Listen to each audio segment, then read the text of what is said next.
Now, to Plateau State, where Governor Caleb Mutfwang has announced a ban on night grazing and restricted the use of motorcycles across the state following the use of motorcycles in attacks across various local government areas of the state. In a state broadcast on Wednesday, Governor Mutfwang described the attacks as coordinated acts of terror aimed at displacing residents and undermining their rights to exist peacefully on their ancestral lands. At least 50 people were reported dead in a fresh attack on a Plateau community earlier this week.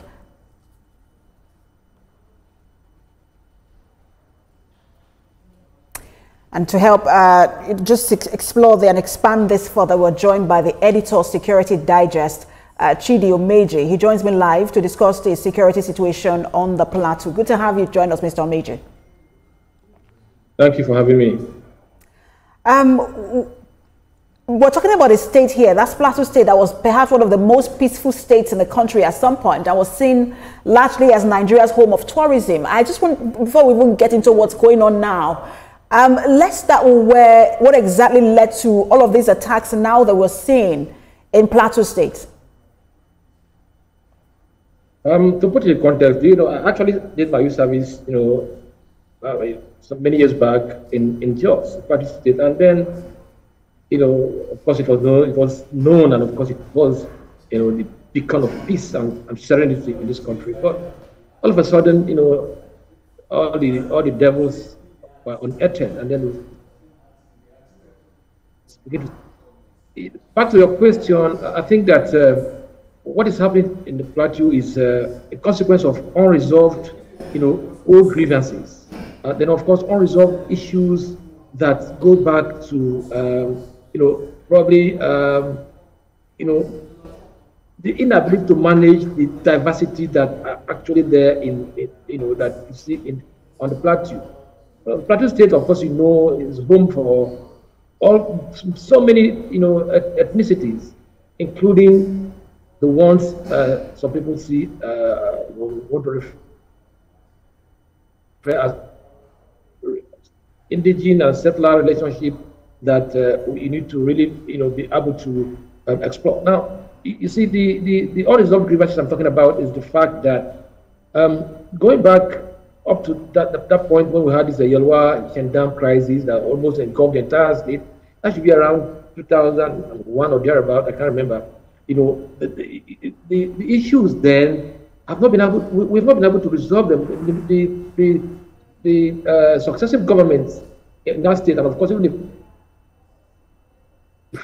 back and have what we call, root cause analysis of the problem to come out clearly and boldly with the issues at stake. Now, then again, there's the issue of lack of sincerity on the part of those who, we put there to manage the situation.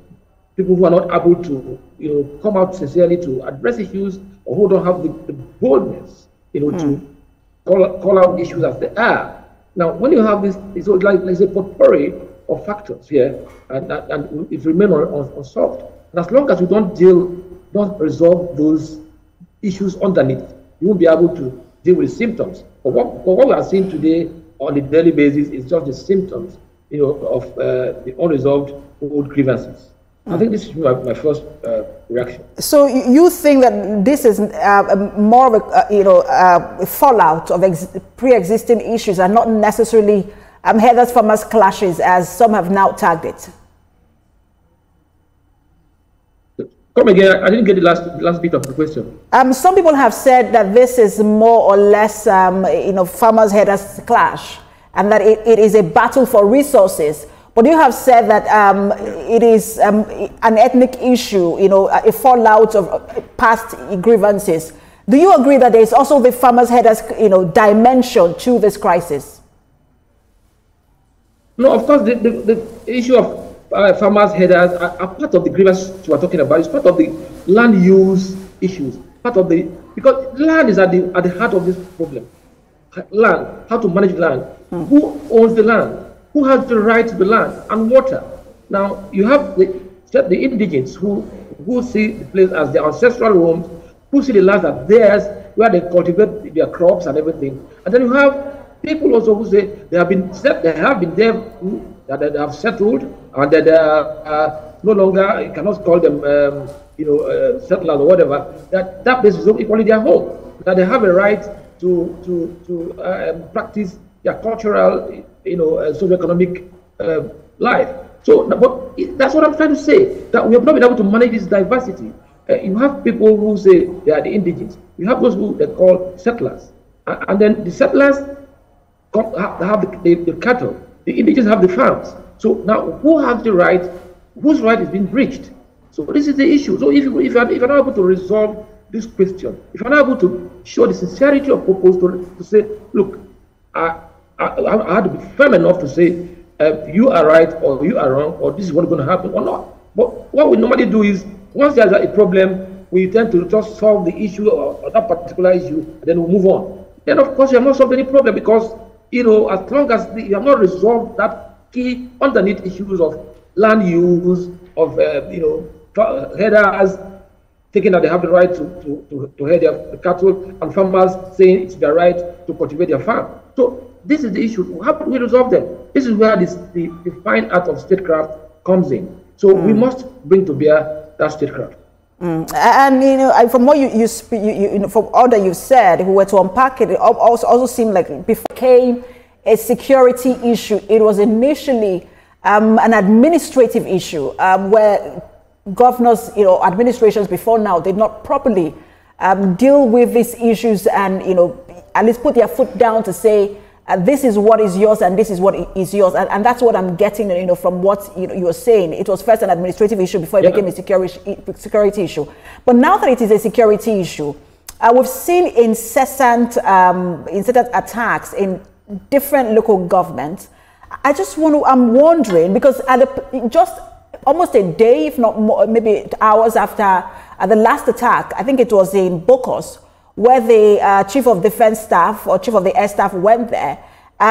Just a few hours after that, there was another attack in Bassa, almost as though the attackers were saying, we want to show you what we can do. That's what I'm saying. Look, I always say that kinetic efforts, deploying the boots on ground, are just like dealing with the symptoms. As long as you have not been able to treat the disease, you are just, scratching it at the surface. Look, even if you deploy the entire Nigerian forces on the plateau today, and you are not able to resolve these underlying issues, you find out that the effort of those guys, the military guys, will come to naught, because, there are people who believe that they have been wronged. There are people who believe that they have been underreported, that their own side of the story has not been covered. But Mr. Omeje, I hear you. Apologies for interrupting you, but I hear you. But there is also a crime element to this. People have been killed. Homes properties have been destroyed. Homes burned. People are now, living in makeshift shelters, or some of them not even having a place to stay because they are scared for their lives. I mean, there's a crime element to this. Have we been able to effectively deal with the crime element of this particular crisis? Fantastic. Okay, fine. Let's talk about the issue of crime element. Dealing with crime, dealing with this kind of insecurity, it is not entirely the job of the military, for instance, to deal with it. This is where you have to have the collaboration of the people. You have to work with the communities. You have to work with the entire gamut of that environment to make sure that the critical stakeholders are brought to table, so that as you are dealing, as the security men are out there on the field, you are able to calm the frayed nerves. You are able to deal with the intrinsic part of the issues. So, but again, back to the crime issue, I think that this is where political will comes in. The governor, for instance, should be able to go beyond lamentations. He should be able to, even if it's going to form some kind of civilian joint task force, the type we saw in Northeast, he should make sure that the entire spectrum of that particular state are part of that such task force. Because if you don't do that, there will be some feelings of insecurity or lack of confidence in some part of the community. But then again, the military must take charge. The military must be above board in this matter. On no account must military be seen to either show some kind of laxity or bias or unable to contain the situation. They must be provided with all they need to run in the situation, and it has to be a kind of in a joint environment, so that they should be able to have eyes in the sky and of course boots on the ground. That way they should be able to cover the system. Because a number of times you see communities say, look, the dead of the night, and despite their effort to reach the authorities, no help came, and before the help could come, damage has been done. So what we do, we need to deploy technology too. How do we make sure that people's cries are heard? And then again, that issue of bad governance comes in. Why is it that in this age and time, there are still communities in this country where the military guys don't have access because there's no road, they can't even afford to get to the point of crisis because there's no access. So you see, where do we deploy our resources? Is it so this is the issue of governance, and our governors must be called to question here. What are you doing? Why are we still having communities that are cut off from civilization, that are cut off from immediate response from our security agents, just because there's no access code or there's no technology to reach them? So this is the issue we're talking about. The whole thing is a kind of interrelated, and we must deal with them like that. It's not just issue of military guys. We have to give them the enabling environment to operate. Yeah. Mr. Omeje, you mentioned two key stakeholders, whilst you were responding to my last question. You talked about the governor, and you also talked about the military. I'll come to the governor in just a moment, but I want to talk about the military because you used the word laxity, and I want to, just stay on that word. When Mango happened last year, we saw, some efforts were made. It got to the point where and people were being relocated back to their homes. To that extent of peace. But is there also, before the next attack, is there also a sense that the military did not consolidate on the efforts made after Mango, but perhaps that has now resulted to some of the attacks we are now seeing? Who should have stepped in when we had those results of relative peace in Plateau? So it boils down to what I was saying. But in this, I remember exactly what the response of the military was. Did they complain about the issue of inaccessibility, or difficulty in accessing the community, or did they complain about the fact that there was no information getting to them timeously, or did they complain about what was their complaint about? What was the reason they gave? So if the reason they gave was the issue of accessibility to the point of crisis, who do we blame? State governments this is their responsibility, it's their remit to make sure that communities are connected in development. Mr. Omeje, just give me a moment. I'll let you continue your thought in a moment. I need to make this announcement just to inform our viewers that we're going to interrupt a lineup of programming as we cross over to Ebonyi State to bring you the live coverage of the grand civic reception for the Minister of Works, David Omeje. Our viewers on DSTV will watch that live coverage, and those on Sky and our YouTube platform will continue with this program.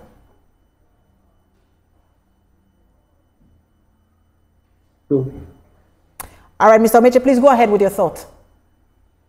Yeah, so I was saying that I didn't get to know exactly what the reason the military gave for being unable to reach the community as at when they're supposed to be there.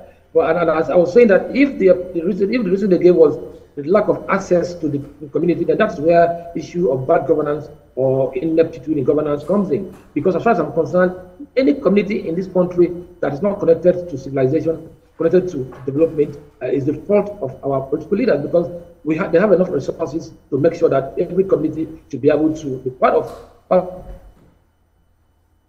But Mr. Omeje, is there a sense, and this is where I was really aiming at, is there a sense that when there is not even just Plateau, but somewhere anywhere in the country when there is an attack or series of attacks, the military or security agents move in, will make some kind of gains, and then looks like there is relative peace, and after that everyone goes home till the next attack. Nothing is done in between the last attack and the next attack, almost like we feel like, okay, that has been resolved, so we react to attacks and not to ensuring that there is security in different states.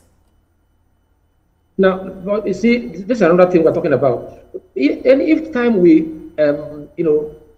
put the entire blame or entire job on the heads of the military, on the military guys, that's why we're making a mistake. Because if you have to ask yourself, what is the numerical strength of our armed forces to start with? Do we have enough foot on the ground to cover the entire communities in Nigeria? Do we have enough soldiers to be deployed in every community? What should have been the ideal thing is that the military guys will come to assist the police, and then once they stabilize the situation, the police will hold ground and they move on, or maybe go back to their places. You don't expect them to hold ground in all the communities, because you have few boots on ground, and you have so many theaters of operation across the country. You have the Boko Haram issues in Northeast. You have the separation agitation in the Southeast. You have the attacks on. You have kidnapper. You have the issues in Northwest and Central. So there are a lot of places the military guys are needed. So you don't expect them to hold ground. This is where the issue of collaboration, partnership between and among military, security, intelligence, and response agencies come in. There should be, this particular operations has to be, powered by what we call all of government approach. And I'm not talking about all of society now. I'm talking about all of government, meaning that all the arms of government, all the agencies of government must be part of this thing. It's not going to be the duty of the military alone, because we don't have enough of them. You don't have enough boots on ground to be deployed in every community where we have crises. So that's why we know the troubled areas, Mr. Omeje, if not in every part of the country, but there are troubled areas. Borno is one of them, Plateau is one of them, Benue is now one of them. There are parts of, east, there are parts of the south. I mean, in every part of every region of this country, there are troubled areas. If we do not have enough boots on the ground, I'm not just speaking of the military, I'm speaking generally of all security agencies. If we do not have enough boots, to cover everywhere, but at least we can have boots on the ground to hold ground, as you have used the word, in troubled areas. Our security strategy cannot basically be just to respond to attacks and not to forestall the attacks. Yeah, look, you cannot overlook this issue I've just raised, because look at it this way. Do you know that we have almost about 65% of personnel of Nigerian police are deployed to VIP protection? Are you aware of that? More than 65% are deployed to VIP protection, and about 20% of the remaining one are deployed into admin works. Then you have just maybe about 25%, out there doing the actual police work. So if you look at, let me give you an example. Every celebrity in this country have about 1 or 2 or 3 policemen going around with them. Celebrities. That every local government chairman and councillors and commissioners and House of Assembly members, House of Reps, senators, governors, all of them have retinue of security men attached to them. Now, who is doing the actual job? Who are out there manning the streets? Who are out there doing the police work? Who is policing the streets? That's why you have so many ungoverned spaces. That's why you have so many places where under policed, because the bulk of our police personnel are deployed to VIP protection, what we call comfort zone, because that's actually a comfort zone. So leaving the entire job to the military. That's why I say military cannot be everywhere. Even if you deploy them to go and deal with, let's say, an issue in Bokos, the best they can do is to deal with the situation that period and then move on. They have to move on because there are other crises, maybe. So they can't be everywhere. That is why we have always advocated that the police must be freed from this VIP protection, nuisance, to be able to do the work for which they are mandated. They ought to be the lead agency in internal security challenge, the police. But right now, the lead agency, who's supposed to be the first line of defense, have now sat back, and then the last line of defense, who's supposed to be the military, have now become the first line of defense. So there's a modeling, there's a bastardization of the whole security structure, in Nigeria, so that the whole thing giving rise to what we're seeing. So unless we must have to have that political will to redesign this, security structure, to make sure that every police department, or rather every security agency, have a clear constitutional mandate they ought to play. It's not that police people are deployed to carry handbags of celebrities. Of course, you see them on social media. You see little girls who are so-called celebrities. You see well-starched policemen following them around. It's such a disgusting sight because you have communities that are under-policed, that are now exposed to attacks because you don't have enough men to secure them. But you have one single young girl or whatever, celebrity or local government chairman or councillor or whatever, you have retinue of policemen, following them around. Who does that? Think about that. So we understand that as you move up, in terms of status, that you're more likely to become a target of attack. But we also have to understand that no life is more important in Nigeria than any other one. And so perhaps, and we've heard, a lot of inspectors general come in saying, oh, look, we're going to, and then they give that order at the beginning of their term for all police officers who are attached to, VIPs, as we call them. They're just Nigerians. And then, to be pulled back, and that never happens. But I want to go to because you've also mentioned the governor. Some have said maybe the governor is not doing enough to secure his state, being the chief security officer of that state. But others have said when it comes to security, governors are just chief security officers by name and not necessarily by ability because all of the security structure belongs to the federal government. Yeah, look, this is not me trying to rather belittle the efforts of the governor of Plateau State or any governor for that matter. Of course, you're right there that the police, the military, and all these things they're all under the command of the federal government. All right, but I mean, it's your state, you are the governor of a state, and you are seeing that something is going wrong. The communities are under attack. What do? Even if it has not come to our knowledge that a particular state government called on the federal government to assist them in the moment of crisis, and the federal government said no. I have not heard about that. But even if that is the case, you as the chief security officer of the state, you who receive what they call security votes every month, you who have all the IGR in your state, man, that's what we call priority in governance. The priority is security and welfare of the people. If your securities are if your states are assailed by any kind of insecurity, the first thing you need to do is to make sure that you deal with that insecurity, even if it means how to put it, organizing what we call in the North they call it civilian joint task force. But we're talking about having civilians or people, vigilantes, coming together to play some complementary role. Because security is actually local. Most of the issues we have can be dealt with effectively with intelligence. So how about if our governors deploy the bulk of their security votes into grassroots intelligence? How about if they deploy more of their resources into bringing good governance to bear? Because at the end of the day, the whole issue boils down to bad governance. Bad governance in form of ineptitude, in some form of corruption, in form of inability, lack of political will. So I want to see governors who have that political will, who have that audacity, who have that boldness, who have that sincerity of purpose to think out of the box when dealing with the security challenge. Because if you know that security is actually the primary aim of your being there, then you should occupy your time. And this perhaps calls to mind the efforts by the late governor of Ondo State, Rotimi Akeredolu, when it comes to Amotekun. One can basically say Amotekun is a success story. When you see how the intelligence gathering, I think it was just recently they arrested about 30 or more people in almost 300, if I'm right, in a forest from a certain region of the country.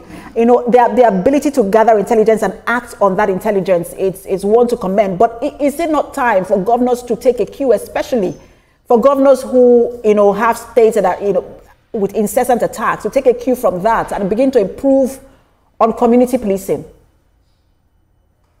Good question. And let me tell you why Akeredolu's efforts paid off. It paid off because it didn't work in silo. It didn't form Amotekun of Ondo State. It formed Amotekun that is headed was for the entire southwest geopolitical zone. So, I don't like the idea of working in silo. Okay, let me give you an example. I'm from the Southeast. Look at what is happening in Southeast. Governor Soludo eventually woke up from slumber and then began to deal with the insecurity in his state. Because before now, security challenge was his undoing. So, but he woke up suddenly and then formed what they call Agune Chamber, formed the kind of joint task force, and then they are making a lot of progress. They were able to smoke out all the bad guys in the state. But guess what? The effectiveness of that particular effort was rubbished, or rather might be rubbished, by the fact that he was working in silo. He did not factor in the fact that the criminals that have been dislocated from Anambra State or dislodged from Anambra State will ultimately seep into the contiguous states, maybe Enugu, Delta, Imo, where are the other states? Border, I think Kogi also. So if those states that are contiguous to Anambra State, if they are not able to take care of their own end, let me tell you, it's just a matter of time before those criminals that were dislodged in Anambra, who have found sanctuary in the neighboring state, it is a matter of time before they seep in back to Anambra State, because the Anambra was working in silo. If Anambra, for instance, who had a complementary effort in Enugu State, in Abia State, in Imo State, and all the states contiguous to Anambra, that means that the criminals will not have any sanctuary anywhere. They won't have any respite. They don't have anywhere to go. They will just simply be obliterated. But now they have run into some of these states. A number of, for Enugu State, for instance, is not having a big hit, where you have a number of local government areas, being under attack. Maybe some of those guys are the ones that were.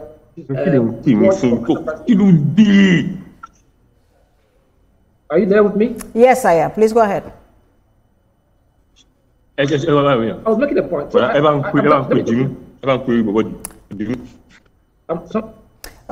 apologize for that. Please go ahead. Okay, fine.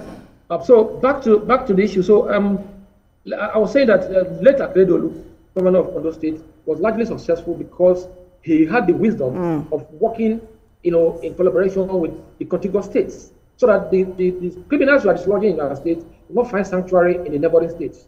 Because if they find sanctuary in the neighboring state, it's just a matter of time before they find their way back. But Mr. Omeje, I have, sorry to interrupt you. I have a few minutes left. I just wanted us to wind down this conversation in terms of solutions. The governor has, he has imposed curfew on the state from a certain time to a certain time. Night grazing has also been banned. Are those efforts enough? And what more should be done from both the governor? Because, people are saying, look, when Uromi happened, we saw the swift reaction, whether by the governors and security agents, but we're not seeing the same in Plateau State. And so, whether by the governor or security agents, what more should be done?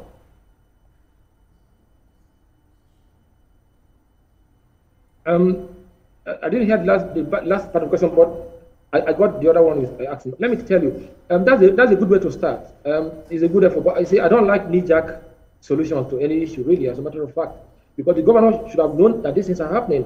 He should have known. He receives a security officer in the state, and I'm sure he's receiving intelligence report now and then. So, coming out to just begin to form all these things, well, it's okay, not bad. But then again, we are not going to leave the entire effort to the governor of the state. The governor does not control the military, it does not control the police or the DSS. The federal government has a bigger role to play, as a matter of fact. And this is where I always talk about the issue of political will. This is the time that the commander-in-chief must stand his feet and say, enough is truly enough. And it's not enough for him to give directive from London to say the governor has been asked to make sure that he deal with the underlying issues. It has to be in conjunction with the federal government. The federal government have a bigger role to play in terms of making sure that it provides the wherewithal to deal with the symptoms we are seeing, while the governor takes care of the underneath issues. So kudos to the governor for at least waking up to his responsibility at the point in time. Look at the one in Benue State, for instance. That one is still engrossed in politics. He's yet to find out that the state is really getting engulfed. So, to me, it's not just the state government, the federal government have equally big role to play. Thank you. Thank you so much for your time. Thank you for your brilliant analysis. The editor of Security Digest, Omeje. I appreciate the opportunity. Thank you. All right.